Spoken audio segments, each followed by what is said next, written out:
Feliz tarde, mis queridos socios de aprendizaje. Bienvenidos a Desafiándote, el programa que transmitimos cada jueves y cada viernes con invitados especiales de gran valía. Recuerden suscribirse a nuestro canal de YouTube utilizando mi nombre y mi apellido, Adrián Cotín. Ahí pueden suscribirse para asistir a los programas y también ver los programas previos y los futuros que no puedan asistir. Bienvenidos todos a esta sesión. Le doy además la bienvenida con mucha alegría y mucho entusiasmo a José Antonio Gil Yepes. Bienvenido, José Antonio, ¿cómo te va? Muchísimas gracias, Adrián, por esta amabilísima sorpresa, esta invitación. Un placer compartir contigo y con tus escuchas. José Antonio, como quizás sabes, a mí me interesa mucho la persona que entrevisto, más que sus temas, me gusta la persona. Me gustaría que le contaras a nuestra audiencia dónde naciste y quiénes fueron tus padres. Cuéntanos un poquito de tu historia. Bueno, mira, nací en Caracas y todos mis abuelos nacieron en Caracas y mis bisabuelos todos nacieron en Caracas, con excepción de uno que era un médico de Maracaibo, que se casó con la viuda de Francisco Linares Alcántara, expresidente de la República, mi bisabuela Belén Esteves. Ella tampoco era de Caracas, era del Tinaco, en el estado Cojedes, y se casó con este médico de Maracaibo. De resto, todo es Caracas. Y desafortunadamente, todos mis hijos viven fuera. Mis 6 hijos, 2 en Nueva York y 4 en París. Con sus hijos, pues con sus nietos. Entonces, bueno, ese es un poco el cuadro familiar. Y mi papá era ingeniero, Oscar Gil Santana, un ingeniero bastante bueno, tiene algunas obras interesantes en Venezuela y en Caracas. Y mi mamá... ¿Te refieres a obras civiles? ¿Te refieres a obras civiles? Obras civiles, sí, sí, sí. Por ejemplo, la concha acústica la hizo mi papá. La torre sur del centro Simón Bolívar lo hizo mi papá. Algunas carreteras para sacar fosfatos en Minimirio y Riecito en el estado Falcón para alimentar la petroquímica, la hizo mi papá en los años 50. Y yo lo acompañaba a veces en esos viajes para ver las obras. Y bueno, mi mamá, pues de ama de casa, y es una persona que ha sido como un faro de amor para todo el mundo. Mi mamá tiene, bueno, 6 hijos, tiene 12 hijos políticos, tiene 6 hijos políticos, tiene 27 nietos, tiene 44 bisnietos y tiene 3 tataranietos. Tiene 98 años, toma whisky y juega dominó. Y si te cuidas, te gana. Mira, ¿cómo se llama esa bendición de madre? La llaman Lilita. Mi mamá se llama Nelly Yepes. Yepes terminado en S. En S, Yepes con S. Sí, sí, sí. Mira, Arnaldo, llévale el cuento a Gustavo Yepes, a lo mejor son parientes, ¿verdad? No, sí, sí. Ese es pariente de Osvaldo Yepes, el que era dueño de Kiss. Una persona muy querida. Los Yepes son muy calurosos, son muy amorosos. Y Osvaldo Yepes y ese Gustavo, esas son familias. Qué bueno, qué bueno. Cuéntame, ¿cuándo te empezó cuándo te picó el bicho ese de los datos a ti? Bueno, yo tengo un defecto que es el privilegiar la verdad. Entonces, si tú siempre dices la verdad, es un problema. Sí, un problema. Ya yo te he visto, metido en pleito por estar diciendo la verdad a más de uno. Por eso. Y bueno, y un señor muy respetado en Cibenza, de donde yo era asesor hace 40 años, muy joven, decía: José Antonio, muy bueno, pero tiene un defecto, le gusta regar en tuerto. ¡Wow! Así dijo. Dime el nombre de ese personaje de Sigüenza para recordarlo. Déjame, ahora me acuerdo. Ahora en el camino me acuerdo. Era muy respetado por mí, muy apreciado, y me quería muchísimo, y me buscaba la lengua y conversaba conmigo, pero muy bueno, José Antonio, pero le gusta arreglar en tuerto. Y mi vida se ha dedicado a tratar de arreglar en tuerto. Y siempre he trabajado en función de, yo pensaba ser sacerdote originalmente. Mira, tenía la ropa comprada y todo para entrar al seminario, y a última hora el psicólogo del Colegio San Ignacio dijo que mejor esperar un año, estudiar un año de universidad, porque había algunas dudas ahí que él veía que no estaba totalmente clara la decisión. Entonces, bueno, entonces, mire, ¿qué hago yo? Yo estaba inscrito en ingeniería, pero ¿qué voy a hacer yo ahí? Eso no es la inclinación, que tenía una inclinación muy por la sociedad, muy por los hilos de la sociedad, y cómo amarrar y tener una sociedad más cooperativa entre ellas, más unida, más concertada, más Además, equipo. formado por jesuitas, no podía esperarse menos. No podía esperarse menos. Entonces, el afán mío era como lo plasmé en el reto de las élites en el año 78, cuando era profesor del IESA, y ese fue el primer libro que se publicó en el IESA por un profesor, el reto de las élites. Y el reto de las élites consistía en que los políticos, los empresarios, los tecnócratas y trabajadores se pusieran de acuerdo en qué modelo de país querían. Porque mientras cada uno jalara por su lado y se mantuviera el tema de la desconfianza entre las élites en Venezuela, Venezuela estaba produciendo por debajo de sus potencialidades. Bueno, y mucho más si tenías petróleo.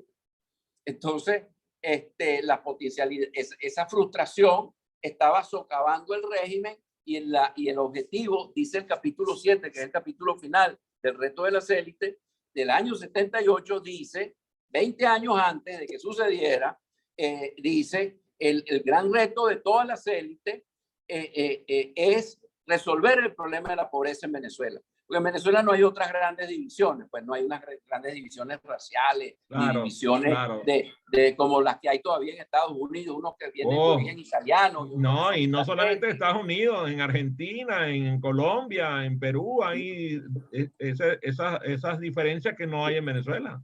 Sí, y unos disparates de que si estos son judíos, que el otro es musulmán, que el otro es católico, que el otro es protestante. Nosotros no tenemos esas taras, nosotros no vivimos de esas cosas. Entonces es una lástima que un país tan relativamente integrado pues no remate.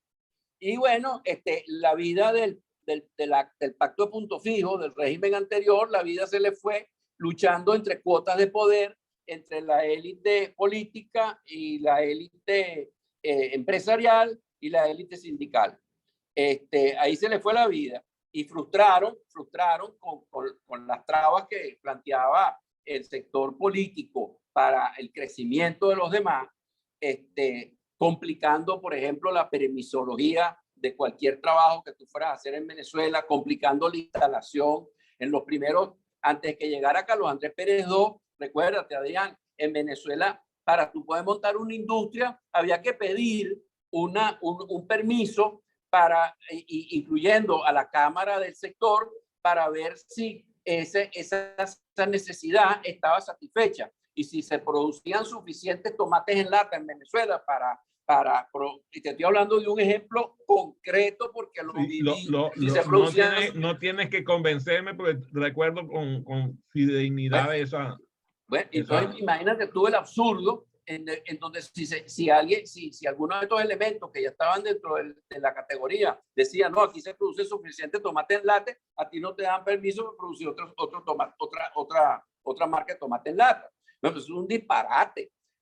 Pero bueno, así era, pues. Ajá, pero todavía no le has aclarado a la audiencia qué fue lo que estudiaste cuando no te fuiste al seminario, por favor. Bueno, entonces, bueno, cuando no entré al seminario, llegamos a la casa de uno de mis amigos, de un gran amigo, de Jaime Requena, y el doctor Sonny Requena, Antonio Requena, era el director de la Escuela de Sociología.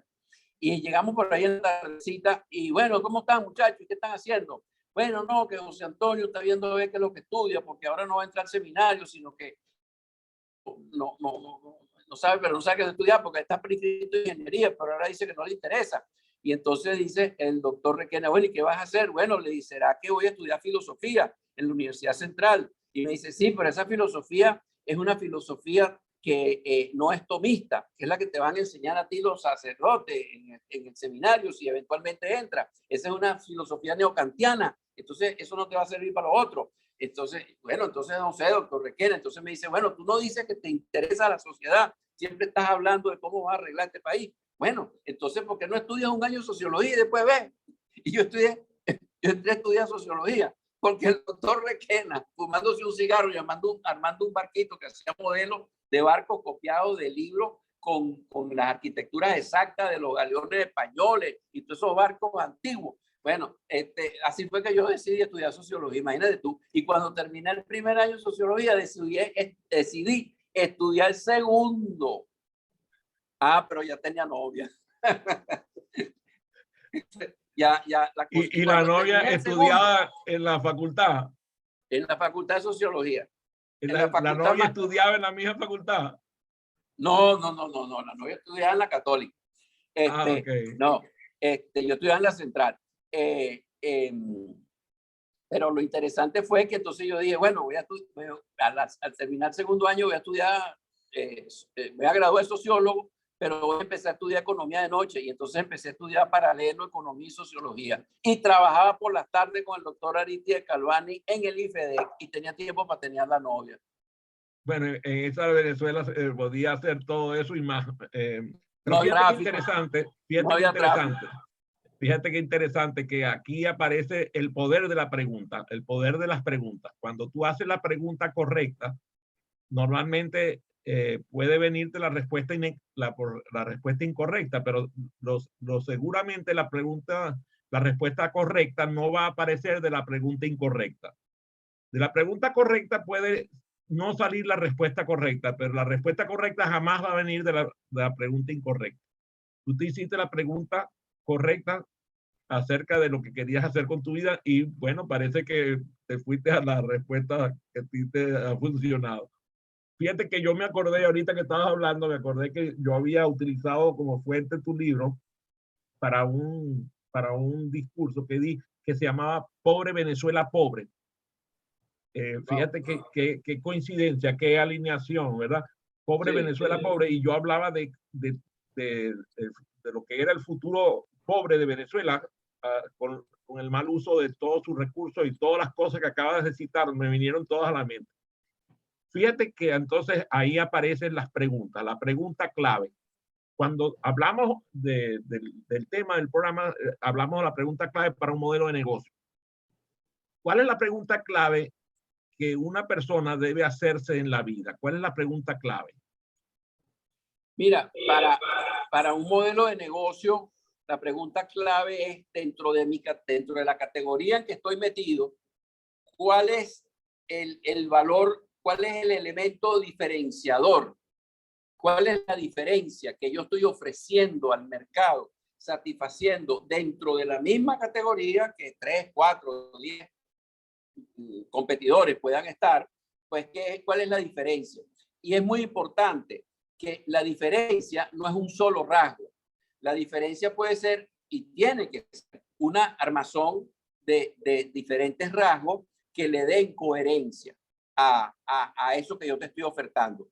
Por ejemplo, una línea aérea que ofrezca tarifas bajas. Esa línea aérea probablemente tiene que, para poder ofrecer tarifas bajas, tiene que tener una altísima utilización de los aviones. Para tener una alta utilización de los aviones, probablemente tienes que tener un uso de avión, porque debes tener un solo modelo mecánico y un solo modelo de repuesto para hacer las cosas lo más rápidas posible. Por otro lado, para poder hacer la intensidad mayor de los vuelos, tienes que tener unos despachos seguros a la hora segura. Y eso significa que el personal de tierra, tanto de aeropuerto como de atención al pasajero, tiene que estar sumamente bien entrenado y empoderado para poder tomar decisiones que resuelvan problemas que se van a presentar. Por otro lado, probablemente esa línea tenga vuelos cortos para poderte ofrecer una tarifa muy baja. Los vuelos cortos no te conectan, no tienen costos de conexión de un vuelo con otro, no tienen costos de traslado de maletas, transbordo de equipaje. De un avión a otro. Probablemente son vuelos entre ciudades intermedias, etcétera. Bueno, estoy describiendo el modelo de negocio de Southwest Airlines, que lo tengo ahorita en la cabeza, pero lo estaba estudiando el otro día. Entonces, el posicionamiento diferenciador no es que yo te ofrezca una tarifa barata, sino que yo te estoy ofreciendo una tarifa barata que tiene una cantidad de cosas que tienen que ir con eso. Y si un competidor tuyo dice, pues yo me voy a copiar algo de eso, mira, yo no voy a transferir maletas de un vuelo a otro, yo no voy a hacer conexiones de vuelo. Bueno, si tú eres una línea grande, como puede ser United o puede ser British Airlines o puede ser Iberia, bueno, pues estás equivocadísimo, porque esa pelotica no cuadra dentro del ensamble del modelo de negocio original de una línea grande. ¿Ok? Entonces, eso es muy importante, que cuando hablemos del modelo de negocio estemos conscientes que son una serie de actividades y funciones que tienen que estar armonizadas entre sí, y que ser coherentes entre sí, y que al ofrecer una de esas paticas, eso significa que yo tengo que cubrir otras para que todo eso funcione de manera. Cuando tú vas a establecer un negocio, el negocio lo establecen las personas. ¿Cuál es la pregunta clave que se debe hacer la persona respecto al negocio que va a montar? ¿Cuál es la necesidad que voy a satisfacer? Y eso hay que profundizarlo. No, comer, no, pero ya va, ¿comer qué? Volar, sí, volar cómo, en qué circunstancias, para qué tipo de pasajeros, para qué segmento, con qué tipo de particularidades. Entonces, es muy importante, siempre es una necesidad, pero es muy importante ser laborioso,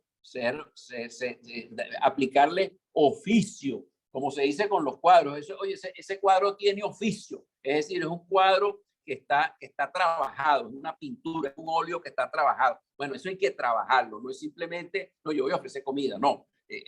Todo el mundo necesita comida, eso lo sabemos, pero hay que ver todos los detalles con los cuales se compite para definir qué comida voy a ofrecer.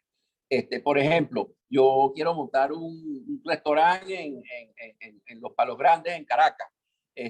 Bueno, ¿cuál es la oferta que existe? ¿Cuál es la oferta que no existe? ¿Y por qué no existe? No existe porque a nadie se le ha ocurrido y la necesidad está ahí, o porque la necesidad no existe tampoco. Entonces, si la necesidad no existe, no montes un restaurante de una nacionalidad, por ejemplo, desconocida en la zona, porque a lo mejor la gente simple y llanamente ese tipo de comida no le gusta. Entonces hay que tener oficio en la definición de necesidad. Y que se hacen las preguntas correctas, como tú decías. Cuando tú montaste tu empresa Data Analysis, lo cierto es que la gente no sabía ni recibir datos, ni analizarlos, ni procesarlos. En cierta manera, tú hiciste un trabajo didáctico, enseñaste a empresas, organizaciones, partidos políticos a levantar data y a procesar los resultados de tus análisis de la data que les proveías. ¿Cómo fue que decidiste?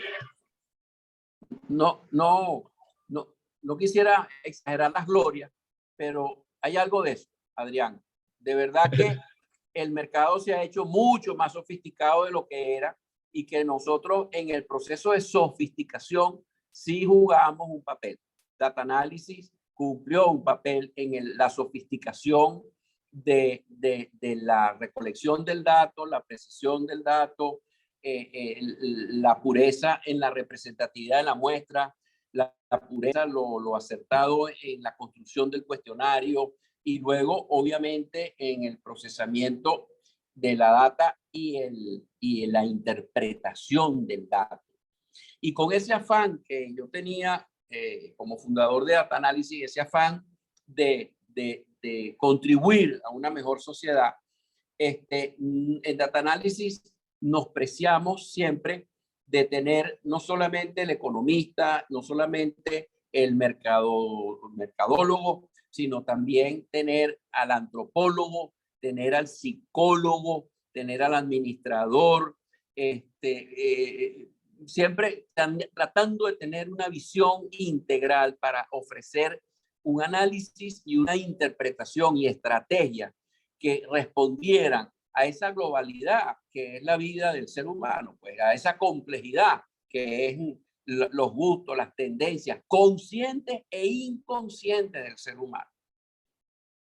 Fíjate que cuando empieza a funcionar el que los partidos políticos empiezan a entender el poder de la data, también empieza a pasar que muchos de ellos se niegan a la verdad. Lo que quieren es una persona que vaya y le haga el trabajo de levantar la data, pero que la data que traigan sea la que ellos quieren obtener. ¿Cómo? Por eso te formaste como coach, porque yo creo que para poder conversar con algunas personas del mundo político, también del mundo empresarial, tenía que lograr conectar con ellos para comunicarles los resultados de lo que ustedes habían investigado y que venía a contrariar cualquiera de sus apetencias. Cuéntanos un poco de cómo ha sido ese proceso, porque ahorita mismo en Venezuela hay mucha gente molesta contigo porque estás dando resultados de análisis que contrarían los deseos de algunos políticos, incluso de algunos ciudadanos que quieren que tú le digas comentarios contra el gobierno así porque a ellos les da la gana, no porque de verdad estés tú dándole. Cuéntame un poco cómo es ese proceso para convencer a la gente de que lo que importa es la verdad. Bueno, respondo y después rebobinamos para el origen del problema. El proceso debe ser mantener la serenidad, no caer en la tentación de responder a la descalificación o al insulto, a veces al insulto de quien está escuchando lo que no quiere escuchar. ¿Okay? Sino responder preferiblemente con una pregunta que pudiera ser en base a qué investigación, a qué sondeo, a qué estudio tú me insistes que, por ejemplo, Nicolás Maduro no ha subido 11 puntos de 10 a 21 de aprobación de gestión en el último año. ¿Con base en qué estudio me estás diciendo eso? No, porque eso es imposible, porque esto es un desastre. Bueno, pero ya va, no estamos hablando de que la cosa no es un desastre. Estamos hablando de que el señor tenía 10 puntos, era el número 6 en la lista de líderes nacionales y hoy en día tiene 21 y está el número 1 en la lista de líderes nacionales, tanto del gobierno como de la oposición. No, pero es que esto no puede ser. Bueno, no, pero entonces no me estás hablando, entonces no me descalifiquen porque no me estás hablando de una información dura, de un dato duro, ¿dónde está sino que simplemente tú tienes unas apreciaciones tuyas, pero debe haber un 11% adicional de venezolanos que le está yendo mejor. le está yendo mejor. Entonces, bueno, esa gente ya no piensa que el señor lo hace mal, sino que lo hace mejor. Y eso, bueno, ahora, ¿cuál es el fenómeno? Y yo creo que desafortunadamente el presidente Trump es un ejemplo de ese fenómeno, quizás a nivel mundial. Como esto no me conviene, yo lo niego. Entonces yo digo que yo gané las elecciones, bueno, pues yo tenía que ganar las elecciones. Y si yo no las gané, yo digo que el señor Biden y sus huestes demócratas me hicieron trampa. Y punto. Entonces, Pero ese es el mismo fenómeno del amigo de uno, del pariente de uno, que dice que Nicolás Maduro no puede ser, que tiene que estar mucho más abajo de lo que usted dice que está y que no puede haber repuntado. A ver, eso desafortunadamente es una muestra de falta de inteligencia emocional, en donde la persona no termina de captarse a sí mismo, en donde, ¿por qué estoy diciendo yo esto? ¿Lo estoy diciendo porque yo tengo base o lo estoy diciendo porque yo no quiero oír otra cosa? Pero la realidad es otra. Entonces, si tú no conectas con la realidad, si tú no vas a hacer el diagnóstico adecuado, como tú decías, si tú no haces la pregunta adecuada, nunca vas a llegar a la respuesta adecuada. Si no haces el diagnóstico adecuado, nunca vas a llegar a la estrategia adecuada. Entonces, yo creo que, y esto es mundial, este es un problema mundial, el que la gente, y a nivel de los partidos, esto se refleja en con las siguientes particularidades dentro del mismo fenómeno de falta de inteligencia emocional. Los partidos quieren ganar elecciones porque descalificando al contrario y ocupándose de un discurso de cuotas y condiciones para llegar al poder. Ajá. Y a un pueblo pobre, por ejemplo, como el venezolano, ¿qué le importa la discusión sobre las condiciones electorales si lo que deben estar discutiendo gobierno y oposición es cómo crear más inversiones, más empleo, más producción, diversificar la economía y las exportaciones de Venezuela para tener y poder vivir mejor? ¿Qué le importa? O sea, ahorita estamos cayendo ese discurso de que la clave de la transformación de Venezuela está en las negociaciones entre el gobierno y la oposición para que hayan unas condiciones electorales adecuadas, que en ese discurso las tiene que poner el gobierno.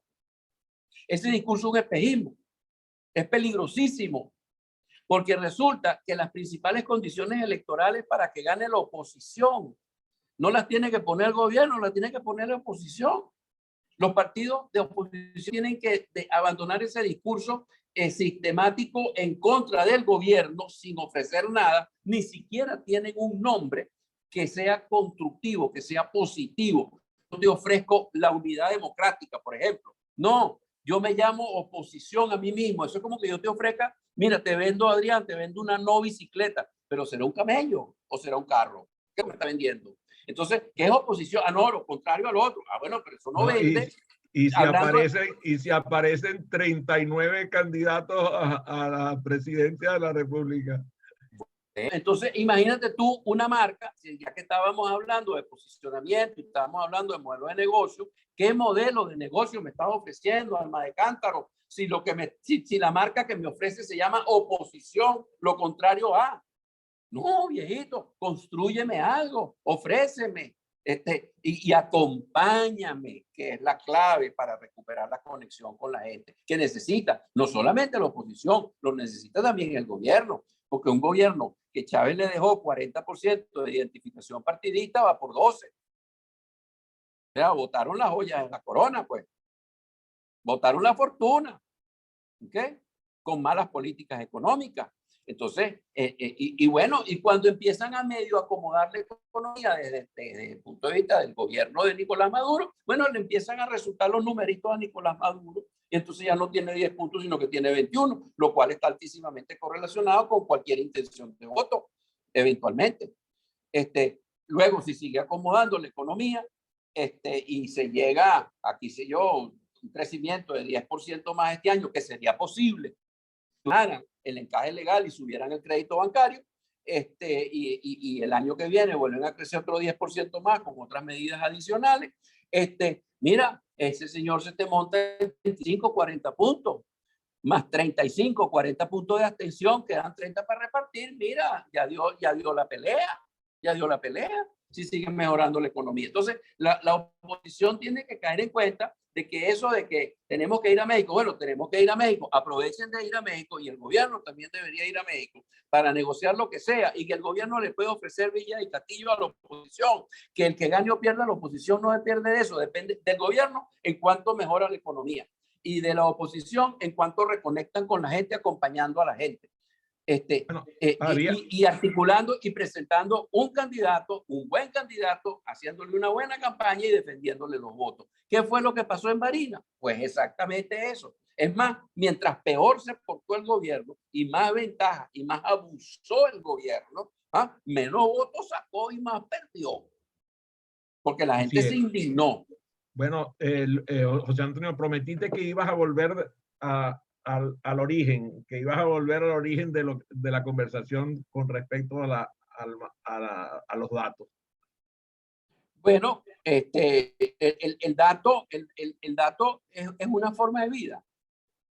La realidad, el apegarnos a la realidad es una forma de vida, la verdad es una forma de vida, como para algunos otros que les da por pintar o les da por cantar, es el arte, es una forma de vida, la belleza es una forma de vida, y bueno, y también está lo bueno, lo ético, como una forma de vida. Entonces tienen los tres grandes polos de la bondad y lo espiritual y lo que te conecta con la creación. Está la verdad, que también te conecta y obviamente te sublima y te lleva a niveles muy altos de conexión con esa creación dentro de lo bueno.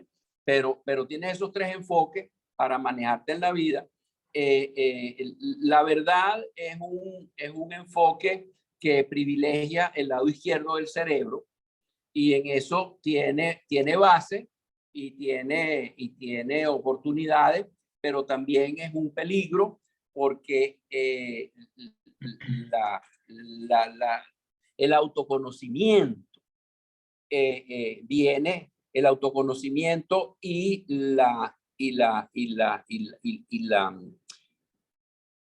la esencia del mensaje que tú quieres transmitir en la vida viene no del análisis y de los datos que te maneja el lado izquierdo del cerebro, sino viene del lado derecho del cerebro, que es el que produce la síntesis. El lado izquierdo ve las partes, pero no las relaciona muy bien. El lado derecho te las relaciona y las sintetiza y te dice, el camino de tu vida es este. Fíjate que allí aparece el poder de tu profesión, porque si bien es cierto, bueno, léanse ese libro. Léanse ese libro. Mira, Arnaldo, de los que te gustan. Genial. Genial. Fíjate, José Antonio, ahí aparece entonces la maravilla de tu profesión, porque una cosa es la recabación de la data y otra cosa es la comunicación de la misma.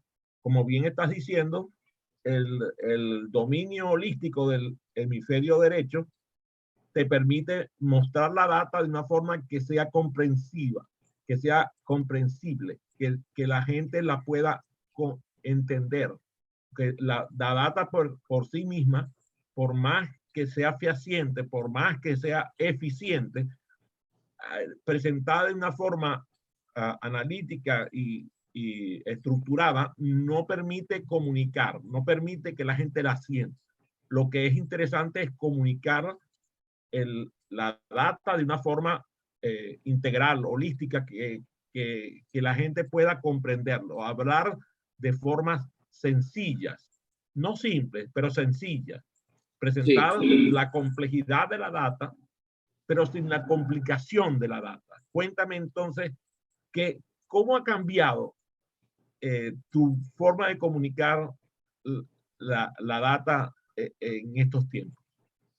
Mira, mi forma de comunicar la data en estos tiempos ha cambiado porque en la medida que uno va analizando más y aprendiendo más y más, y el tiempo va pasando y vas acumulando experiencias y resultados, etcétera, te das cuenta de que las cosas están mucho más interrelacionadas.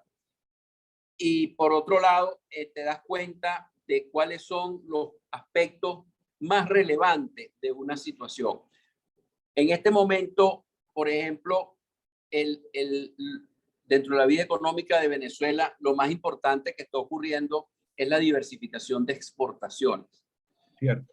La exportación es una enorme conjunción de factores que te van a hacer competitivo.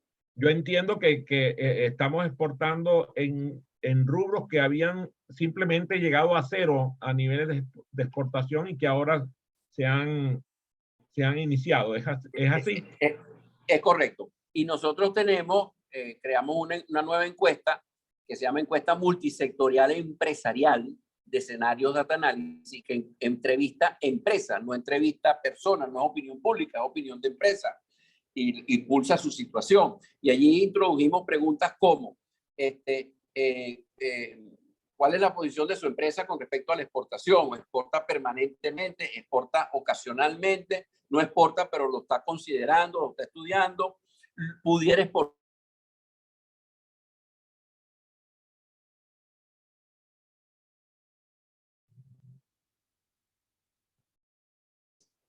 Allí nos aparece que el 20% de las empresas en Venezuela están exportando permanente u ocasionalmente. Eso es sumamente importante. ¿Y dónde están esas empresas? En todos los sectores. Están en agropecuario, están en minería, están y petróleo, bueno, obviamente, están en manufactura, están en comercio y servicio. En comercio hay empresas exportando y servicios, por supuesto. Cualquiera hace un programa de computación aquí para un sistema de pago y se lo vende a cualquier otro en otra parte del mundo. ¿Okay? Y están exportando tecnología. Las revistas petroleras, por ejemplo, las dos que yo recibo, manifiestan que la exportación petrolera de Venezuela está estancada o declinando. Bueno, ¿Es eso lo que ustedes tienen entendido? En esa encuesta aparece el sector que tiene tiene más impactos negativos de las políticas públicas, es el sector petrolero. Es el, Wow. es el mundo al revés. Mundo al revés. Y eso me lleva a otra cosa que es parte de lo que veníamos hablando antes en cuanto a ciertas noticias políticas. Bueno, esta es una noticia económica que también es criticada.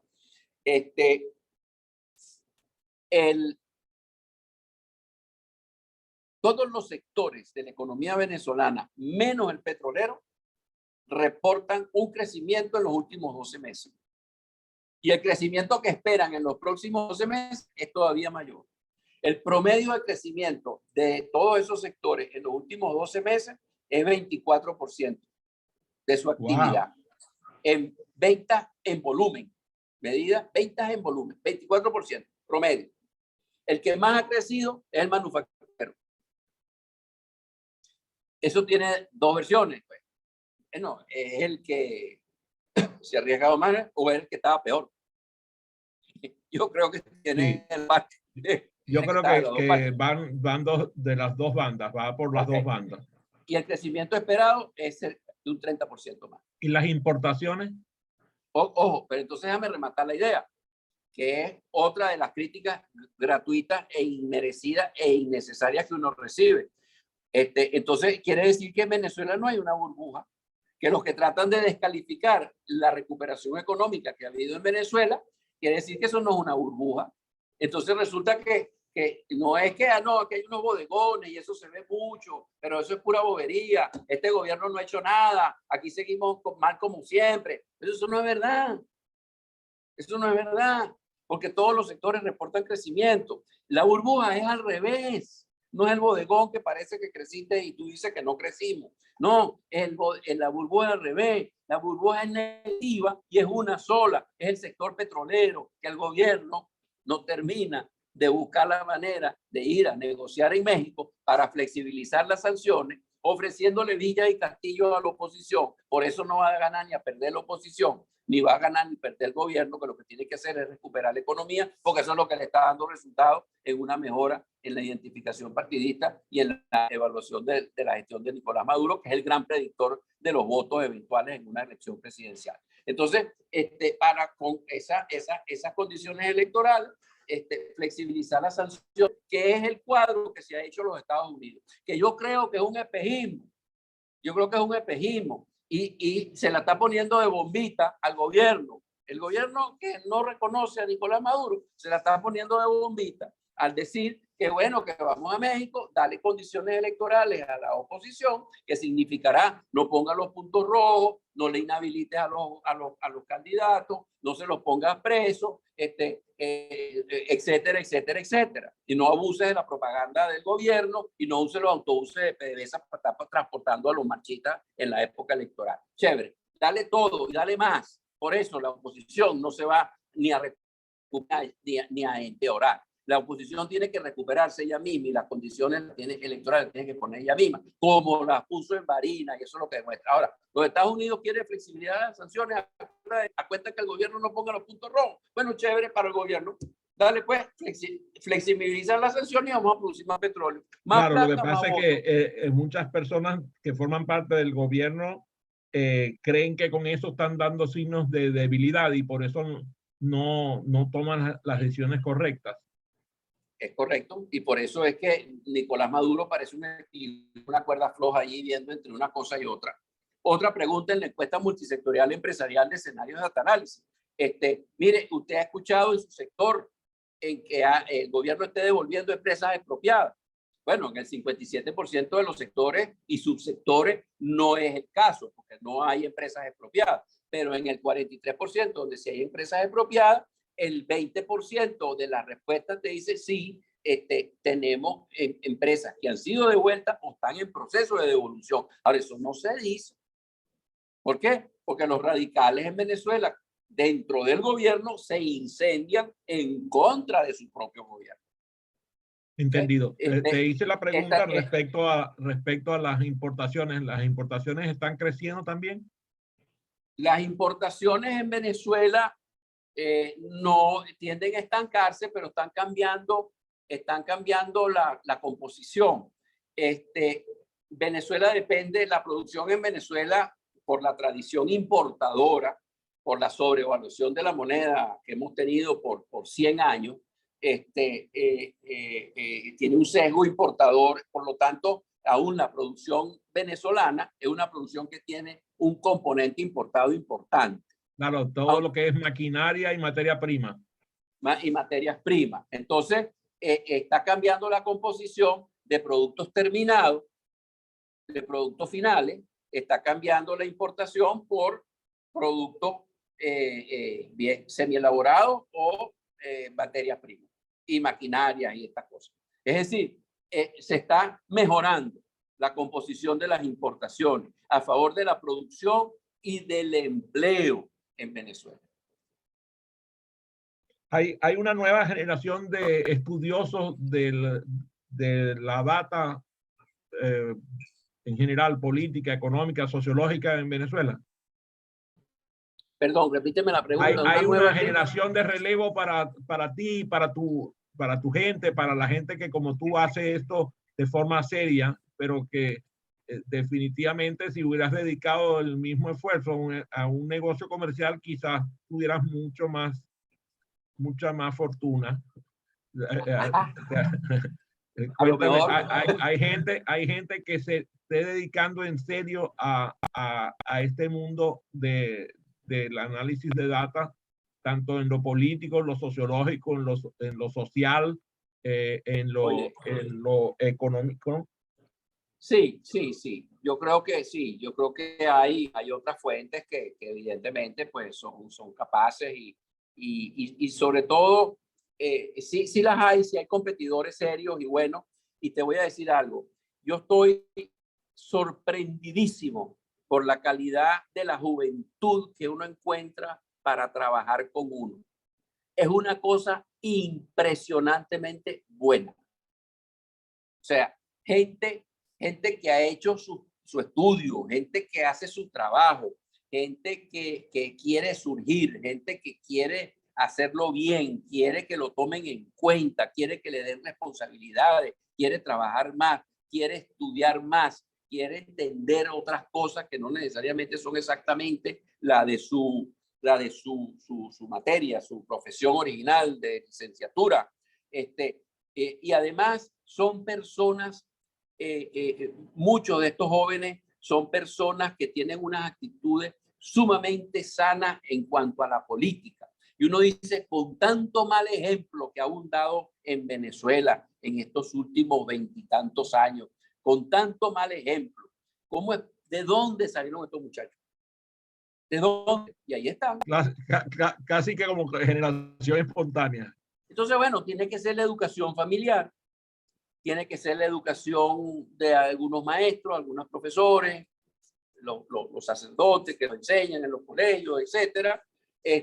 Y bueno, y a lo mejor el entrenador de deporte, que también tiene que jugar un papel fabuloso en eso que hablamos del desarrollo de inteligencia emocional. El entrenador de deporte es un gran transmisor de lo que pudiera ser inteligencia emocional, porque es el que te tiene que enseñar a aceptar que no lo estás haciendo bien, que no tienes la razón en lo que estás haciendo, que tienes que practicar más, que tienes que vigilar esto y no lo puedes hacer así, sino pasado, que tienes que tienes que bajar de peso si quieres ser más ágil en lo que estés haciendo como deporte, que tienes que aprender a ganar con gallardía y tienes que aprender a perder y recuperarte. Eso es una herramienta fabulosa de desarrollo de inteligencia emocional, que es una de las cosas más importantes que necesitan todos los países.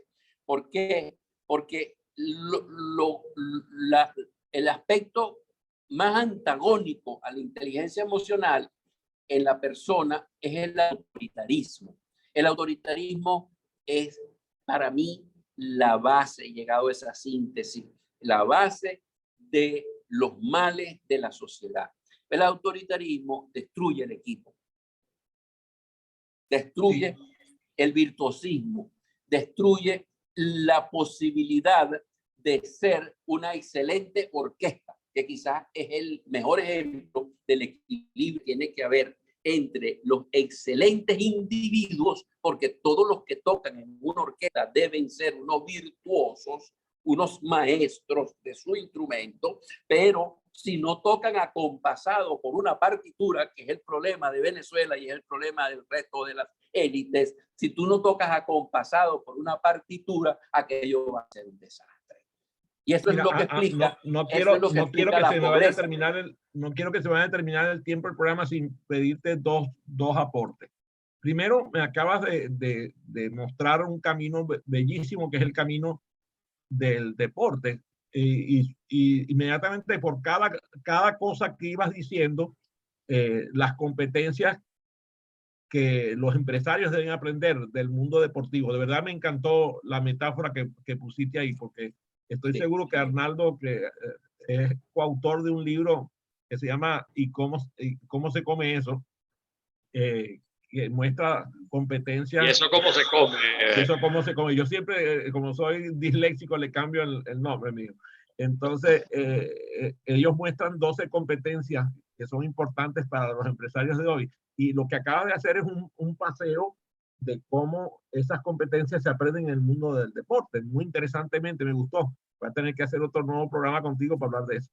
Y fíjate qué casualidad que el mundo deportivo es uno de los mundos donde la data se maneja de forma más admirable en el mundo entero hoy. Es impresionante cómo recogen la data del mundo deportivo y cómo la manejan de formas muy inteligentes para mostrársela al público con fines, digamos, con fines de interesarlos en el deporte. Me gustó eso. Quizás deberíamos aprender para hacer lo mismo en otros mundos, aprender a utilizar la data para comunicar, ¿no?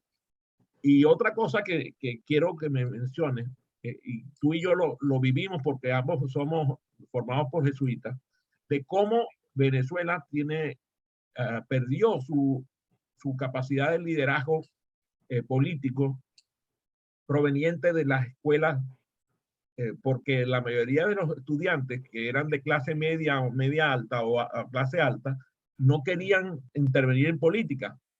De hecho, era una desgracia para una familia que uno de sus integrantes se metiera en política. Mientras que aquí en los Estados Unidos tú vas al Congreso de los Estados Unidos y todo lo que hay son empresarios, todo, porque no podrían afrontar una elección sin dinero. Entonces, me gustaría que me analices esa posición, o sea, cómo el mundo de la gente de a pie tiene que interesarse por el tema político. La gente de a pie y de los que no son de a pie.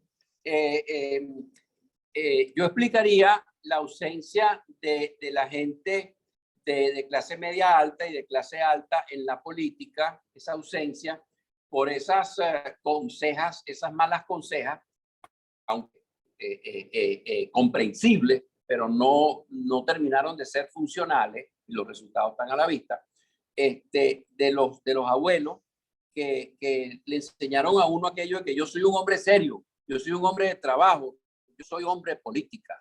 Entonces, la política era sumamente fea, era sumamente sucia, en lo que te estaban reflejando en esa conseja.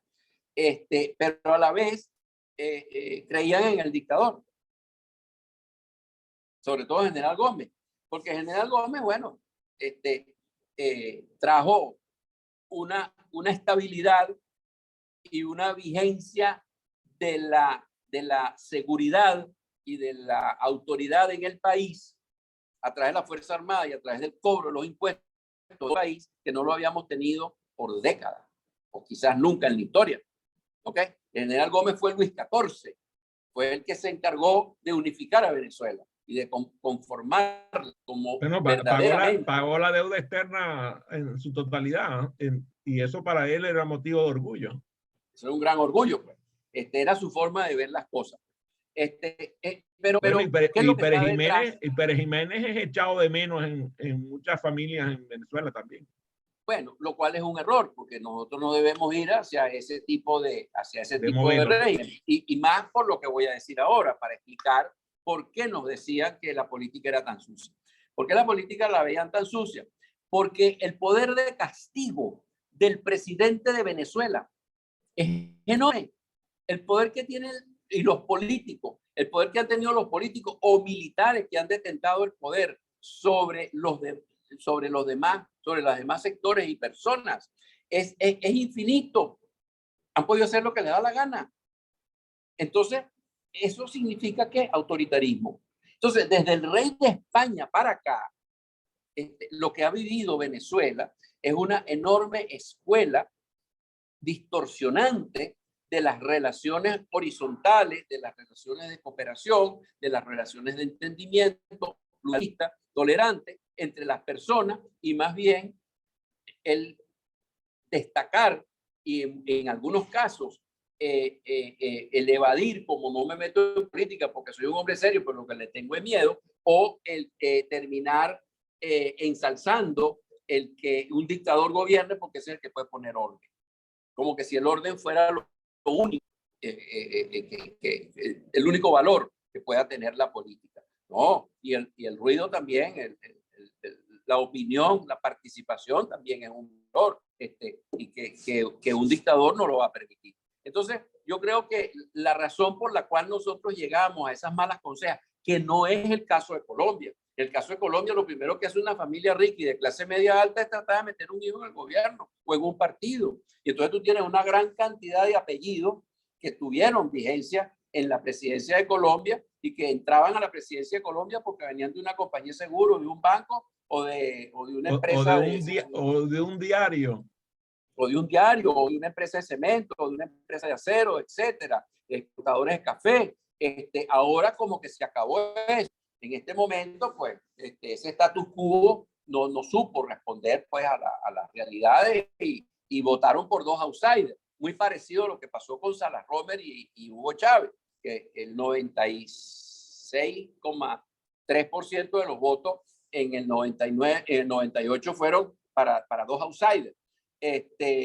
Y bueno, si le suman los votos, dos outsiders y los otros candidatos que le seguían también eran outsiders. Bueno, Irene Sáez también con 3 puntos, y el único insider era el caudillo Alfarucero, y que sacó 0,67% de los votos. Era un desastre. O Eso fue lo que quedó del status quo. Bueno, eso se acaba de producir en Colombia. Sí, así es. Entonces, fíjate que Pero en Colombia... mira el candidato que queda de segundo, es un candidato que tenía un perfil realmente dictatorial, autoritario al menos. Pues muy parecido a Trump, muy peligroso. Muy peligroso. Lo más importante para diferenciar a Trump de Chávez no es que Chávez era de izquierda y Trump era de derecha. Lo más importante es que los dos eran autoritarios. Y ese es el problema con el señor Hernández en Colombia. Sí, señor. Que es un autoritario y es muy peligroso. Entonces, más demócrata puede resultar el señor Petro que el señor Hernández. Por lo menos le va a tener un poco más de temor al estamento constitucional de la República, ¿no? Absolutamente.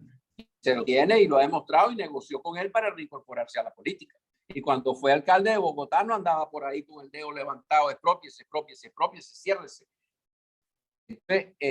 Yo creo que, mira, a lo mejor a Colombia puede tener una sorpresa positiva. Como la hubiéramos tenido en Venezuela si hubiéramos elegido a Teodoro Pekov. Dios te escuche. Ya cerrando el programa, no quiero dejar afuera al público empresarial que le interesa mucho que tú le des un poquito más sobre las preguntas clave en el mundo de los negocios. Ya dijiste la primera, que es el conocimiento de a qué te vas a dedicar, a quién vas a atender, qué otras preguntas claves tú les recomiendas a los empresarios que tengan claros a la hora de establecer sus negocios.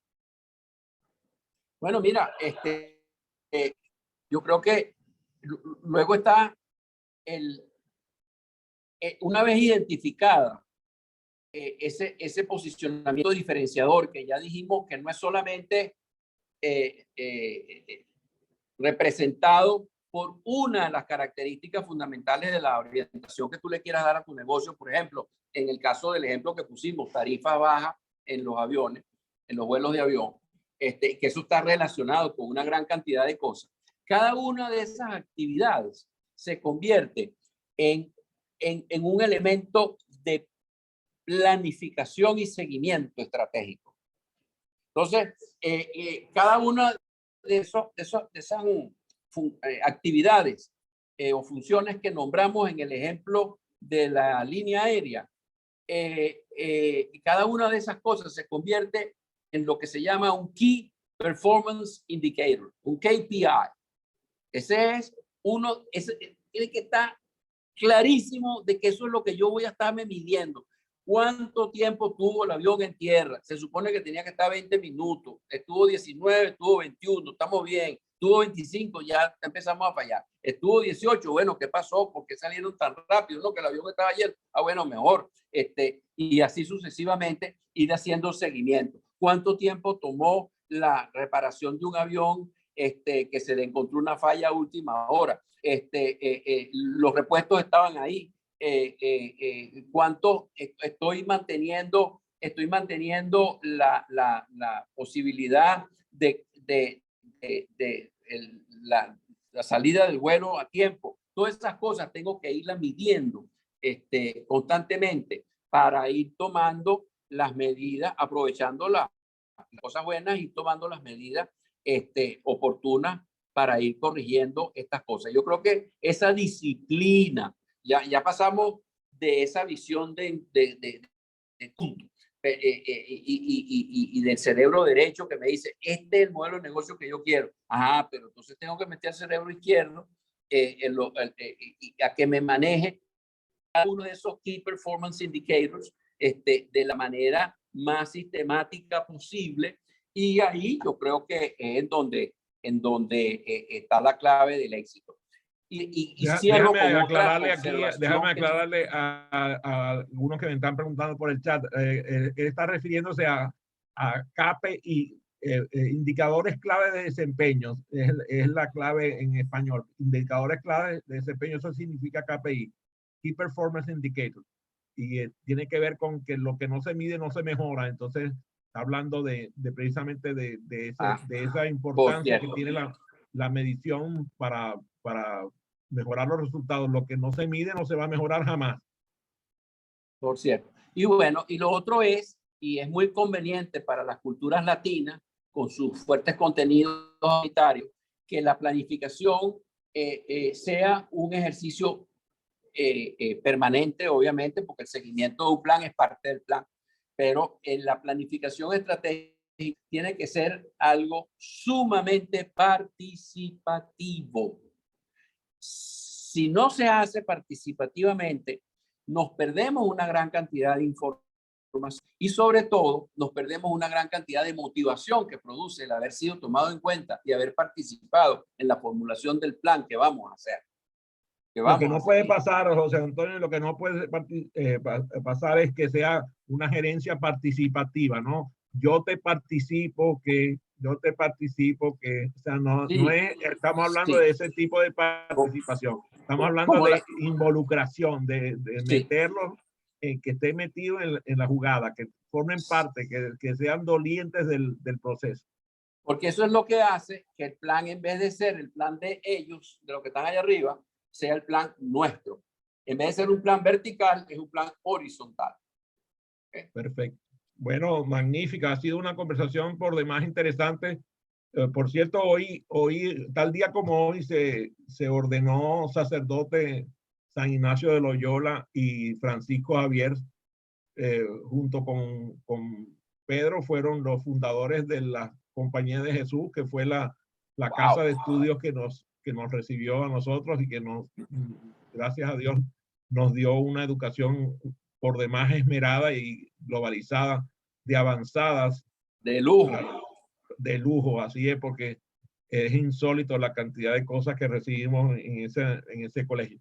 Bueno, José Antonio, estoy feliz de haber estado contigo. También, por cierto, no sé quién es ese señor que tiene un nombre tan raro, tiene un nombre que se llama iPhone de CQ, pero bueno, ha contribuido y aquí nos envió un mensaje de saludo y nos dice que la escucha fáctica es el estadio previo a la escucha empática. Y Arnaldo González, también desde Caracas, Venezuela. Gracias, Arnaldo, por haber conectado. José Antonio, un abrazo, que te vaya muy bien, disfruta. Es Carlos Quintana, mi querido amigo Carlos. Qué gusto, Carlos, qué gusto. Bueno. Bueno, que tengas una feliz jornada, que te vaya muy bien con tu familia. Por favor, recibe un abrazo y mucho cariño de mi parte, José Antonio. Muchísimas gracias, ha sido un gran gusto y un honor compartir contigo, Adrián, y con todos tus escuchas. Gracias.